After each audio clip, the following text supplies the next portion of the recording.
Mendoan, menyatu dalam doa dan renungan. Dari Katedral Kristus Raja Purwokerto, Jumat 29 Juli 2022, bersama saya Frater Yohanes Hari Gunawan Wibisono.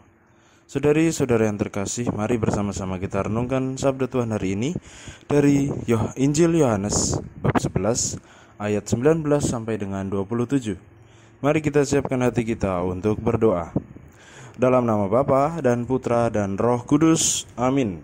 Semoga Tuhan beserta kita sekarang dan selama-lamanya. Inilah Injil suci menurut Yohanes. Dimuliakanlah Tuhan. Menjelang hari raya Paskah, banyak orang Yahudi datang kepada Marta dan Maria untuk menghibur mereka berhubung dengan kematian saudaranya.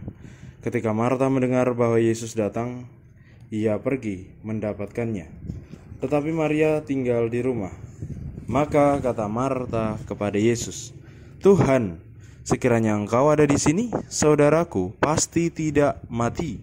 Tetapi sekarang pun aku tahu bahwa Allah akan memberikan kepadamu segala sesuatu yang engkau minta kepadanya."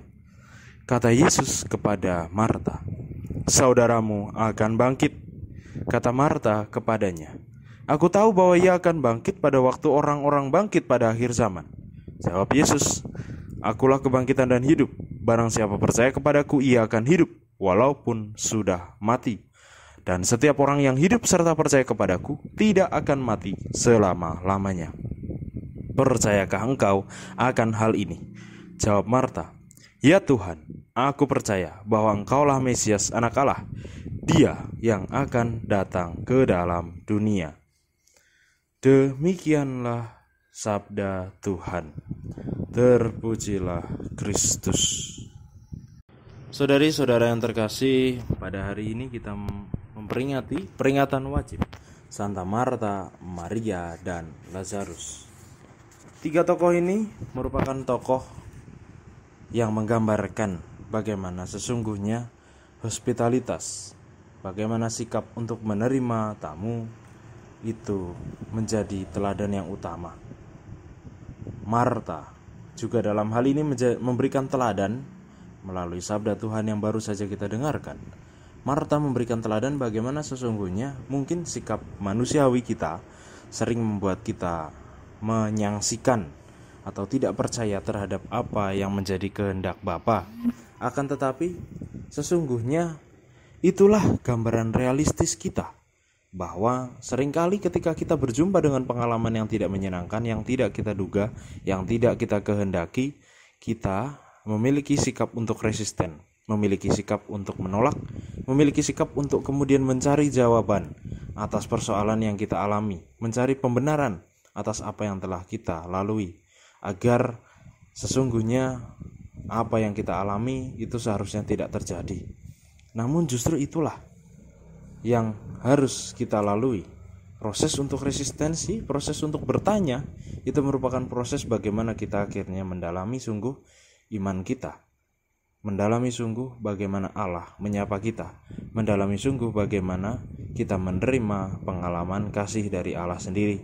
Maka dari itu, saudari-saudara yang terkasih, mari sama seperti Marta yang tadinya menyangsikan namun kemudian akhirnya menerima dan kemudian sungguh memperoleh kabar sukacita karena kebangkitan Lazarus, kita pun juga diajak untuk tidak hanya sampai pada menyangsikan saja, tetapi kita juga diajak untuk kemudian bertanya dan kemudian terbuka terhadap gerak Roh Kudus dalam hidup kita, agar sungguh apa yang kita alami dalam hidup ini, apa yang kita lalui dalam peristiwa perjalanan pesiaran kita, dapat kita rasakan buah dan karunia-Nya, sehingga kita mampu untuk sungguh menyadari bahwa Allah tidak hanya sekedar memberikan tantangan saja dalam hidup kita, tetapi sesungguhnya ada buah yang baik, buah yang manis, buah yang indah yang ada di balik peristiwa yang mungkin menakutkan atau tidak kita sangka. Mari kita mohon rahmat agar kita berani mensyukuri dan kita berani untuk senantiasa terbuka akan pengalaman kasih Allah tersebut. Marilah kita berdoa. Bapa yang berkah, setelah menyambut sabda dari Engkau sendiri, kami mohon, bimbinglah kami agar kami mampu senantiasa Engkau kuatkan, sehingga kami mampu untuk berpaling dari sesuatu yang fana dan sia-sia menuju kepada Engkau sendiri. Bantu dan bimbinglah kami, agar kami mampu meneladan sikap Marta, Maria, dan Lazarus, agar kami senantiasa tumbuh dalam iman yang membahagiakan. Kami makin berkembang dalam kasih akan Engkau sendiri, akan cinta yang sejati, dan kelak kami pun boleh untuk bersuka cita untuk selama-lamanya memandang Engkau di surga. Ini semua kami mohon padamu Bapa dengan perantaraan Kristus Tuhan, Juru Selamat kami. Amin. Semoga Tuhan berkati kita, melindungi kita terhadap dosa, dan mengantar kita ke hidup yang kekal, Bapa dan Putra dan Roh Kudus. Amin. Selamat beraktivitas, Tuhan memberkati, dan salam mendoan.